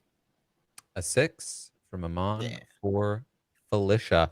The audience, a little bit lower on Felicia than Aman. The audience gave Felicia a 5, which I believe is the lowest the audience has been on Felicia all season. I'm also going to go down to the lowest I've been on Felicia all season. I'm going to go lower than a 5 because this has been a bad week for Felicia. She has quickly fallen out of favor. Within the course of this week, we have like the drop with Jared telling explaining about the Cirie incident and the final 2 being exposed. She has fallen far and fast in the eyes of Cirie. Corey and his regaining of his position for Cirie and Izzy has come at the expense of Felicia, who he is getting a ton of credit for just trashing Felicia. And by trashing Felicia, I mean telling them what Felicia told him, which is all it takes. Because she's been telling him way too much. She's been telling way too many people way too much. And the problem that Felicia is facing is that this is her entire game. She has nobody else. And here's my thing. I think, like, I feel for Felicia right now because I don't think she's really playing that terribly. It's just in the context of this house that she's playing terribly. Like in any other season, she could probably get away with some of this, but she's really hindered by the mother and son connection. And then she's also hindered by the fact that she started way too late. And that would probably bite her in any house, but especially in this one. She has started to do this way, way, way too late. If she had started with Corey in week 1, then she'd have the relationship to have those conversations. If she'd started with America in week 1, she'd have the relationship to have those conversations. And the same is true of Jared. The same is true of every single person she's tried to make these moves with. She has just taken too long to get there. So the end result is utterly disastrous for her game, where Cirie and Izzy are right now talking about taking Felicia out before Corey, which makes 0 sense. And even if it's not true, it does mean that she's basically drawing dead because there's no shot she can win her way to the end. And she has nobody now that's willing or capable of winning her to get there. And so for that reason, she has fallen all the way down to a 4 for me. She's not out of it yet. I don't believe that they'll actually take out Felicia over some of these other bigger competitors, but it's definitely quite the drop here to get the end game becomes more clear for her. I think it's like, okay, maybe we can see where you're probably going to end up getting cut. It's interesting because I feel like her game, it was like good, and it's still mostly good. It's good and bad for the same reasons, and those reasons are Cirie. Like you're in the position that you're in right now because Cirie took you by the arm night 1 and said, "This my people." But now you're also in this really crappy situation because you done spilled too many secrets, and Cirie is like, "Oh, talk too much." So it all ends and begins with the same person. I tend to agree. This has been a really bad week for Felicia. I think the fact that she's moved up so high on the target list is really not good. I was pretty shocked to hear that, just because I really thought she was in a good spot. And I didn't think, people were all that worried about her. But the fact that she just keeps talking and revealing things. And I mean, even just, it was so funny, when Cirie is like, but how did America know about this or whatever? And then Felicia's like, oh, I told her. And it was just like, oh, okay. So that's why. And she laughed about it and it was hilarious to watch at the time. But I feel like that's absolutely going to be sitting there in Cirie's mind. Like, oh, okay. So the person who's revealing all this information is Felicia and who's talking to everyone is Felicia. That's a concern. So yeah, for me, Felicia's a 4. A 4 for Felicia. That is going to average out to wow, a 5. Wow. 5. Another 5. Let's talk about Izzy. The audience last week gave Izzy a 5. This week, they're giving Izzy a 6. They feel even better about Izzy this week than they did last week. And I am going to continue to sit here and say, where? Where is it? Where is her win? How does it happen? I don't see this.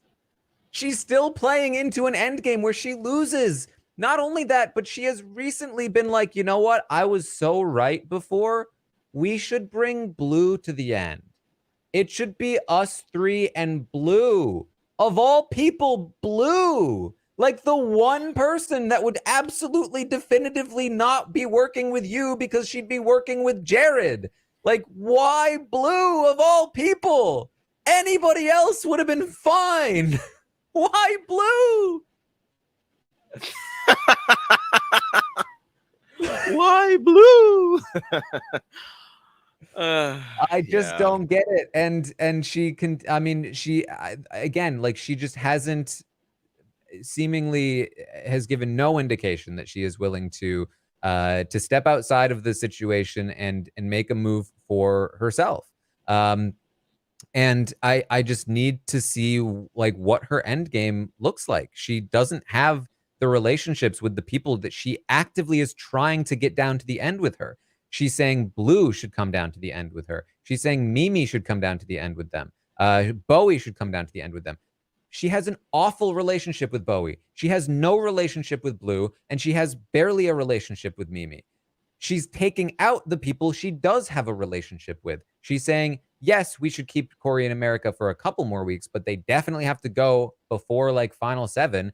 But why? Because those are the people you do have a relationship with. Why are you locking yourself into a spot where the only people you have a relationship with are the people that are going to choose each other over you and win over you in the Final 2?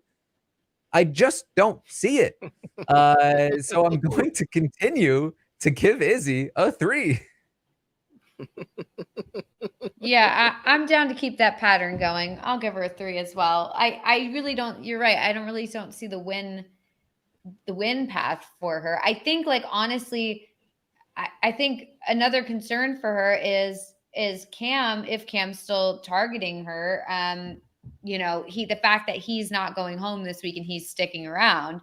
And so there is a scenario where she could end up leaving, especially, I don't know if this would happen, but if America were to win HOH, like a possibility to not upset the Cirie, train by targeting Cirie is to possibly just try and get Izzy out, to weaken Cirie. I don't know, but I think like that could be, and maybe not just for America, but it feels like America would be the only one who had like the balls to do it. But I think like somebody who wants to take a shot at Cirie, but feels like they can't directly take a shot at Cirie, could target Izzy as, well, let's just weaken her. So I think Izzy's in a precarious spot for sure. I think that Izzy needs to see, try and start playing for herself and not just playing for Cirie and Jared to get to the end. I don't really know what the end game is there, but she needs to figure that out. So yeah, I'll stick with a 3 until she figures that out. Look, y'all, she is Foster Fields. Okay. I still have, look, she is going to do anything in her power to make sure that her family gets that money. Okay. But in all seriousness, I don't want to lose all hope just yet. Yeah, we don't really get like a lot of indication that she would end up doing something towards the end. I mean, we did see her question her thing with Sari, like, what was that, last week or was that week before? I don't remember. That house moves so fast, I'd just be forgetting. But so the thought is there. Like, I don't think that thought ever truly leaves. And she's a fan of the game, and she knows what kind of player Sari is.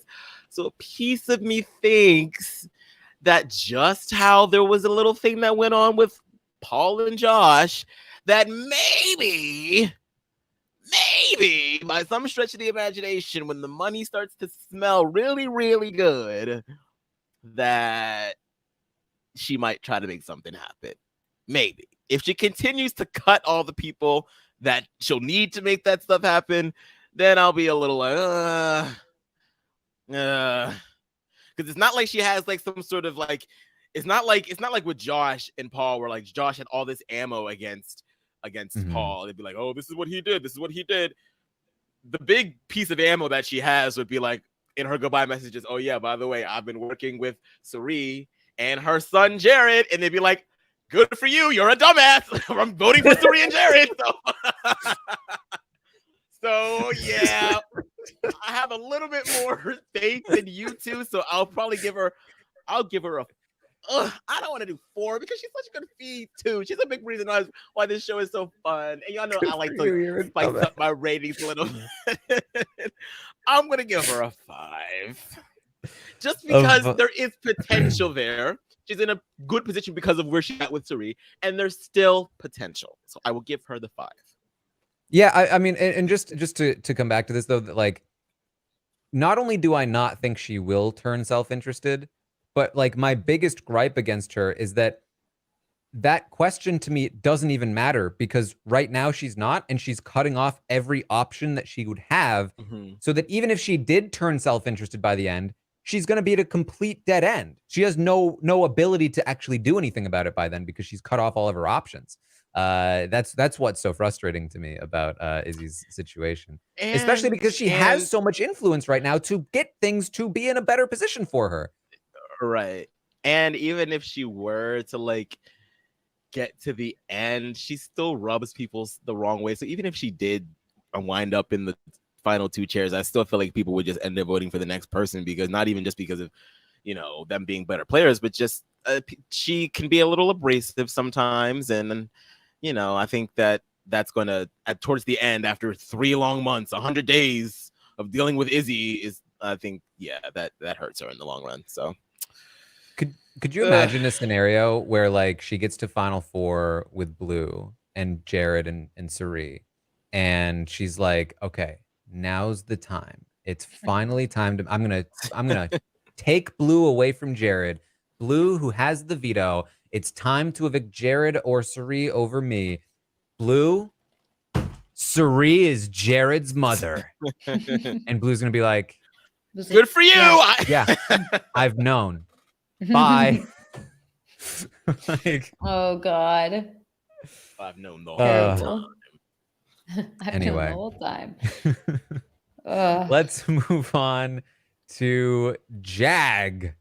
Let's talk about Jag. I think I started with the audience on Izzy, so we will start with me for Jag. He's a 1. Yeah, he's a 1. Yeah, he's a 1. Audience, pull through for us. The audience gave him a 1.59. Oh my God, audience. This one's for you, audience. Oh, man. It's just because they love Jag, and we all love Jag. He's you know, he's Jag, and we love him, and we're gonna be so happy to get a chance to interact with him when he's out of the house and everything. But not who flipped. It's just, yeah, the guy, like, come on, man. You were evicted. You were evicted. You got saved, but you were evicted. 10-0. And he's like, oh, I just need to prove my loyalty. I just need to prove that I'm loyal. It's like, how is that what you took from this? Can I read a quote from Jag earlier today while he was still the person being voted out? Yes, he said to Blue, America has given me so many reasons not to trust her. Over and over. She doesn't realize the absolutely terrible position she's in. That side will never with her. Oh, she doesn't realize the terrible position she's in? Yep. At that point, he was about to have 20 total votes cast against him. That might have changed, but unbeknownst to him. Yeah, like he hasn't done anything. Is that a record? That's got to be up there for the most votes cast. I think Kaser's at like 32. So. Oh, that's right. Kaser was at. Oh, that's right. But that's. I mean, Kaser was there for 3 seasons now. So for you to be that close to Kaser's record in 1 season, it's ridiculous. God, it's so sad because I really do like Jag a lot, and I was so excited when him and Blue were having that conversation. But you know, like I said earlier, it's literally like he wakes up every day with a new fresh slate, and he starts all the way from square one. And every conversation and every piece of information he learned from the day before is just gone, and it's so frustrating to watch because. You know, the fact that he's so willing to put himself back in this position, it's just so bad. I do want him to get evicted this week because I want him to see, oh yeah, look, they did it to you again. You should not have trusted them. But, you know, who knows? All right. Well, let's move on to Jared then. Melissa, what are your thoughts on Jared? Oh, just terrible.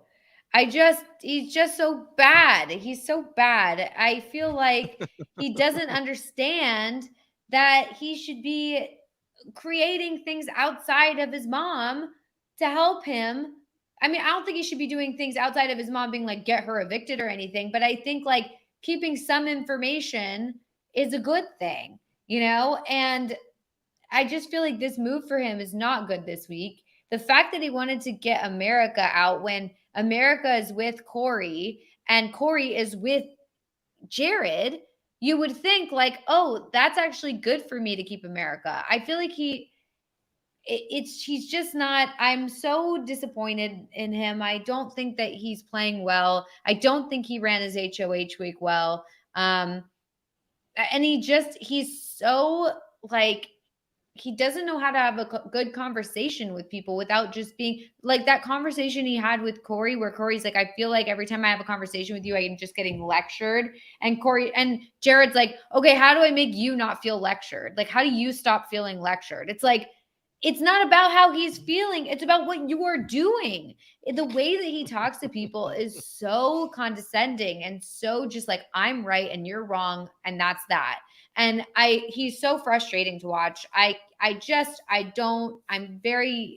know how him and Suri are like the same. I don't know how they're related. I really don't. So for me, I gave him a 3 last week. I'm going to give him a 3 again this week. All right. Yeah, he's giving youngest child energy a lot, just like trying to like always have something to prove and showing that he knows best, and just like the way that he talks down to Corey sometimes is just so like, bruh, come on, like you don't have the sauce that you think that you do. And yeah, like, I mean, on some level it's disappointing, but at the same time I'm like, just because Suri is good doesn't mean that her son has to be good. He's, you know, his own person with his own, you know, he's not Suri there, you know, so it's just which is exactly why I kind of disagree, Melissa. I don't think that he should be doing anything outside of her. I think the way to get to the end with her is just fall in line. Just fall in line and just let Suri work her magic, and y'all will get to the end, okay? Like, because all this little running around and trying to, you know, go rogue and spill lies here and starting mess between Cameron and Red, and now Suri has to clean up your mess and try to make sure that the two of them don't reconvene on what actually happened. Calm down. Go to your room. Go to sleep. Okay? But the one thing about falling in line is that he would have, if he had just fallen in line last week, Blue could have been out the door, which I think is bad for his game. Like, I think he was right to push back on that. And I think that him just doing whatever Cirie wants, like, is ultimately like not exactly great for him. Because I do think Blue and Corey are good for Jared's game and maybe not good for Cirie's game, but I think he needs to keep them around.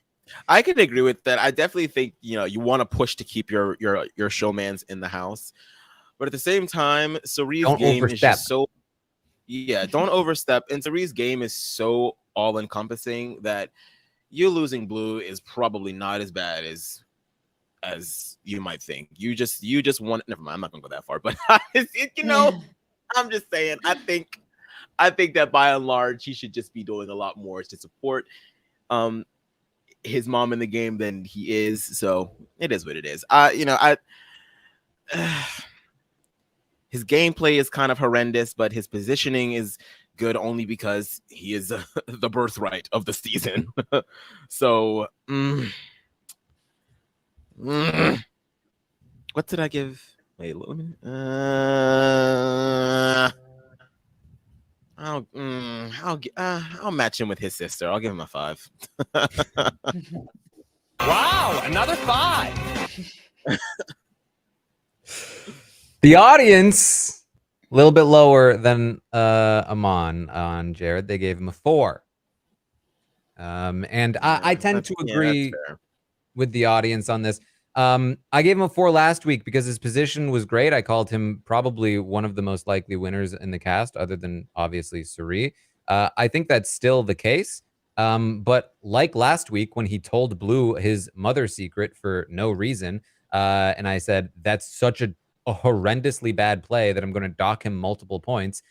This week, he told Jag that the power was going to be used on him for no reason and nearly got their entire strategic structure dismantled because of it. It's a horrendously bad decision with terrible consequences, much more so that they built upon his previous mistakes because the only reason Blue was even down was because she knew about his mother. So he continues to just be playing terribly. But his position is still good. Like, I'd give his position like, you know, a 6 or a 7, but I'm going to dock him multiple points as same as last week because he continues to actively be very bad. And so until he starts playing at least neutrally, his rating is going to be below his position because it's just not there.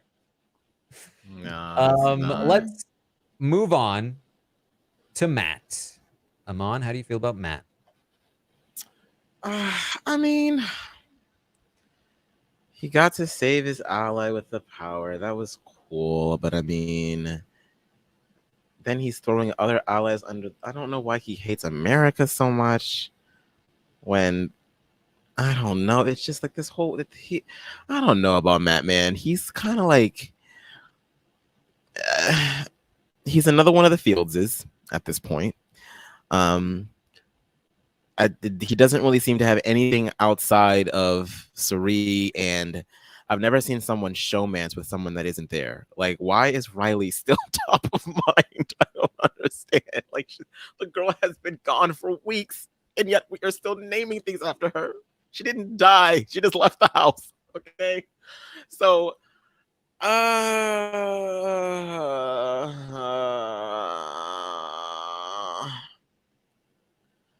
don't know what to say about this man.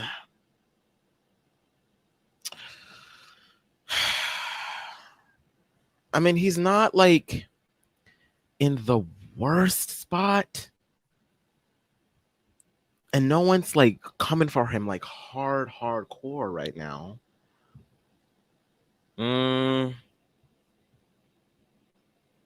Is he an do I just give the Fields triplets all the same score?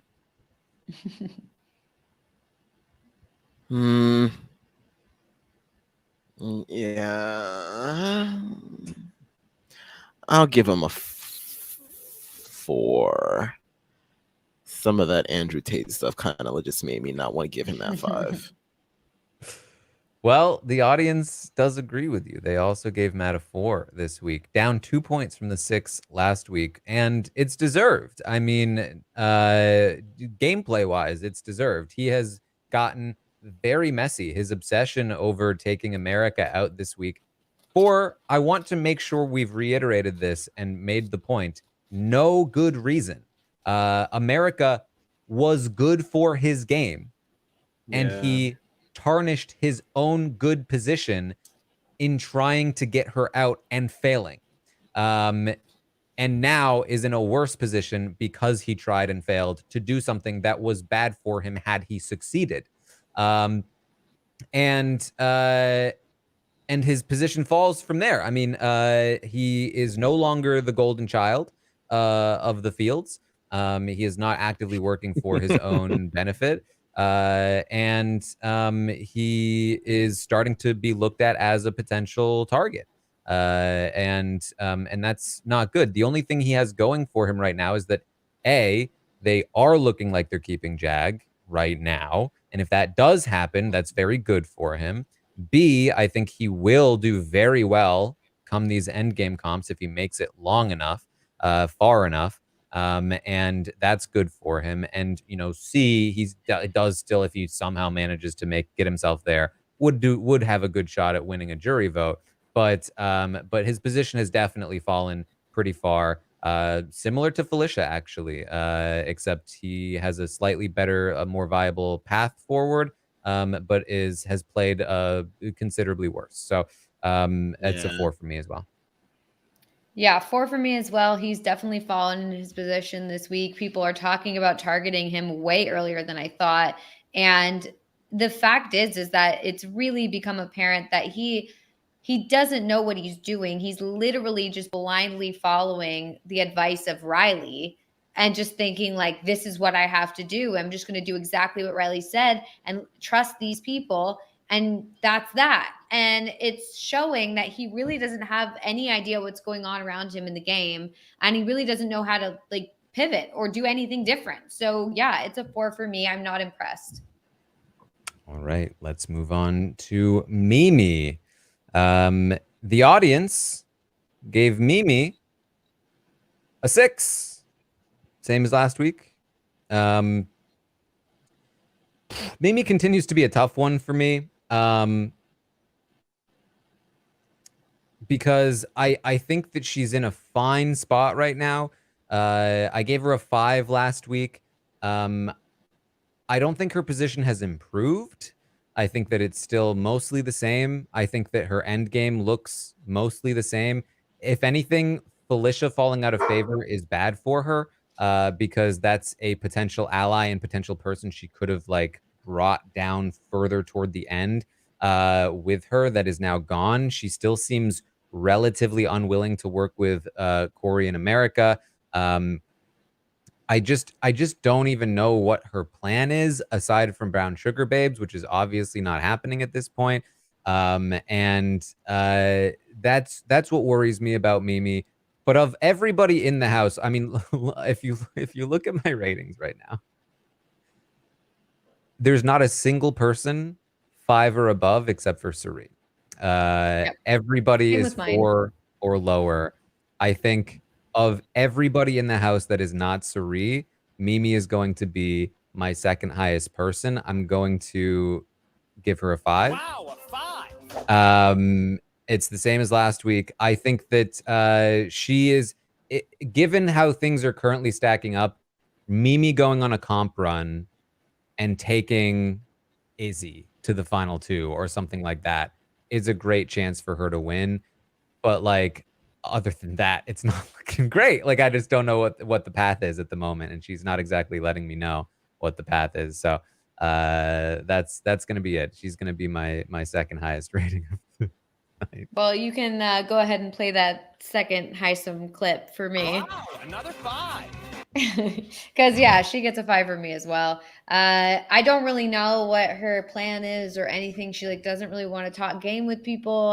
There is a path forward for her, but I don't see her like actively trying to do it. So I don't really know what's going on. But yeah, agreed. I mean, everyone else in the house is just playing really poorly, and so aside from Suri, obviously. And so for me, like that bumps her up, but it's not really about anything she's doing. So 5. Yeah, I think. I mean, she kind of just does nothing, you know, like she's just sort of. I mean, she's there for some conversations when she needs to be. She's clued in on like what the plan for like the overarching alliance is going to be towards the end of, you know, and then that's sort of, it's just is what it is. But with that being said, you know, maybe the inaction right now is, you know, maybe she doesn't really need to do much. I don't necessarily know if she thinks that way. And I mean, we know that she's aware of like where she stands within a lot of her alliances, like, you know, week 2 when she was talking to herself in the storage room, talking about how she knows she's expendable and that these people aren't seeing her as someone that is like really, really in with them. So she knows that. But with that being said, are you doing a lot to change that? Does she really need to right now? I don't know. I think I'll give her a 6, similarly to Felicia, because I feel like both of them are sort of like in a spot where it's like, you are not probably going home right at this second, but you're also like not in the best position either. So it's like, okay, like if you can turn up the heat, then maybe, but for right now, she's kind of just simmering. She's simmering at a 6. All right. Well, that leaves us with Red. And last week, I gave Red a 1. And this week, I'm giving Red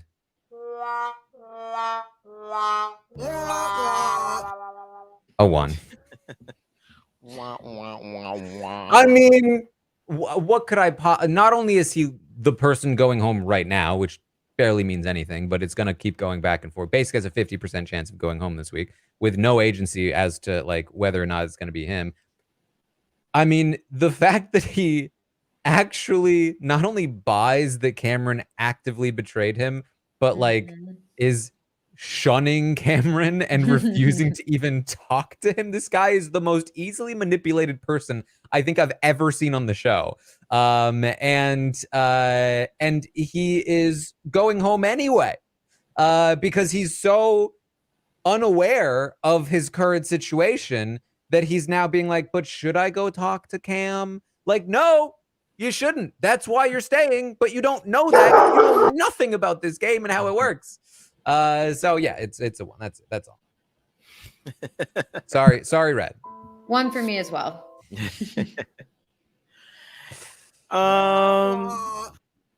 I think you guys are both wrong. I'm giving him a 10 this week because no, you're getting a damn 1 because like, girl, like, yeah. I mean, I feel like I've talked about mostly about his game throughout this entire episode. So it's just like, and the fact that he could be going home at this point, this is crazy. Like, look at these ratings. Why is Suri should not be on this season? Okay, like, look at this. It's ridiculous. I have never seen ratings like this before. I don't think ever in like recent memory, at least. I just like there was some level of like, okay, well, there's this one person that's seemingly running the game, but you know, these people are kind of doing a little thing. Nobody is doing their thing. Suri They're all doing Suri's thing. Yeah, they're literally all doing Suri's thing. Yeah. Well, does the audience give him a 1? The audience did not give Red a 1. Ah. The audience is between a 2 and a 3 actually on Red. Oh, okay. Well, the audience gave Red a 2.47. That's probably before they realized that he's probably going home. Which makes it a 2, which makes him a 1. Oh boy. 3 1s this week, guys. Not good. Yep. Yeah, that's bad. It's really sad. Honestly, the fact that I forgot to do anything again with the Stockwatch is actually good for me because I have Mimi, and that was literally from like week 2 or something. There you go. So yeah, or week 1 actually, I think maybe. Pamela in the chat says biggest movers Mimi plus 16. Wow. Cameron minus 49. Okay, maybe I'll be the best Melissa finally. Who knows? All right. Well, that is the Stockwatch for the week then. And what we have here is 1-8, 1-6, 1-5, 5 4s, Oh boy. 2 3s, and 3 1s. Oh my god. Mhm. That's not good. The average has stayed on the 4. 4 is the average rating right now. Has not moved up. Didn't move down though. So there you go. And yet we're having so much fun with the feeds. That's the mind-boggling part. Yes. Yeah. I feel like normally on a season where it's like one person is controlling everything, you would not have any fun watching the feeds, but this is very different. It's very chaotic and fun. All right. Very I have a messy. Melissa update. Oh boy. So Melissa started at the bottom. She was the lowest Melissa. Last Mhm. week, she moved above one other Melissa to be the second to last Melissa of like 14.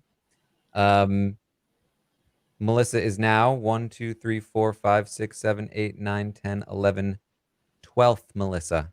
Okay, you were counting way too many there. And the not of 14 though, because there's 13, 14, 15, 16. So you are 12 of Oh, 16 Melissas. You are above okay.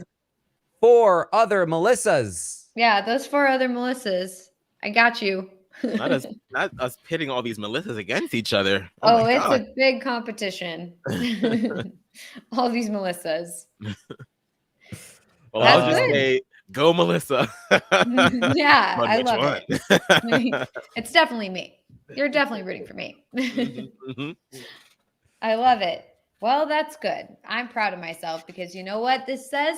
It says don't do anything and you will do better than if you tried. The Mimi strat. There we Yeah, go. exactly. I'm the Mimi of this. All right. Well, that is the Stockwatch for this week. Thank you all so much for joining. Aman, any final thoughts on the week?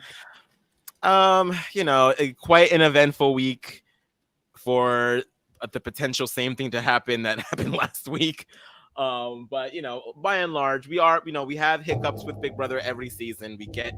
We run into like a little bit of nastiness, a little bit of ickiness, but for the most part, I'm still very much enjoying the season. It's been quite the ride, so I'm excited to continue watching. All right, Melissa, any final thoughts? Yeah, just, I'm very glad I got to just spew all of my rant out in the beginning because I've been holding that in all weekend and I'm very, frustrated and just ready to talk. So this is very cathartic. And yeah, I'm excited to see where everything goes and where this can go next week. I want a new HOH already, please.